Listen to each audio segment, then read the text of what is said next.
बहुत पुरानी बात है। एक बाग के कोने में मिट्टी की गहराइयों में एक छोटा सा बीज सोया हुआ था। बाहर की दुनिया बहुत बड़ी थी, मगर उस बीज के लिए उसकी दुनिया सिर्फ वो गीला अंधेरा था।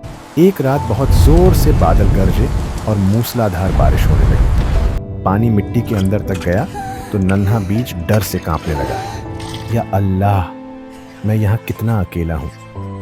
ऊपर से इस मिट्टी का इतना बोझ है और नीचे ये अंधेरा। क्या मैं यहाँ दम तोड़ दूंगा? तभी उसे एक पुरानी और समझदार आवाज सुनाई दी, जैसे जमीन उसे तसल्ली दे रही हो। नादान बीज, तुम डर क्यों रहे हो? जिसे तुम बोझ समझ रहे हो वही तुम्हें मजबूत बनाएगा।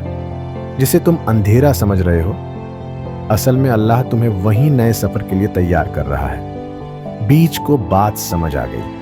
उसने डरना छोड़ दिया और अल्लाह पर भरोसा करके चुपचाप अपना काम शुरू किया। और फिर एक सुबह एक मौजा हुआ। उस नन्हे से बीज ने हिम्मत की और मिट्टी का सीना चीरकर बाहर की दुनिया में सर निकाला।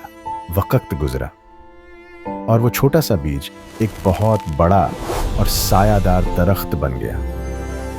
आज उस पर परिंदे चहचहाते हैं और थके हुए मुसाफिर उसके साए में सुकून पाते हैं। तो मेरे प्यारे दोस्तों, चाहे आप बच्चे हों या बड़े, याद रखिएगा, जब कभी जिंदगी आपको अंधेरे में धकेल दे या आपको लगे कि आप पर मुश्किलों का बोझ बहुत बढ़ गया है, तो घबराइएगा नहीं। हो सकता है अल्लाह ने आपको दफनाया नहीं, बल्कि आपको बोया हो, ताकि आप पहले से ज्यादा मजबूत और बड़े होकर निकले। बस अल्लाह पर भरोसा रखें, क्योंकि जो बीज अंधेरे में सब्र करता है वही एक दिन ऊंचा दरख्त बनकर आसमान को छूता है। रोज रात को न्यूज़ स्टोरी सुनना चाहते हो?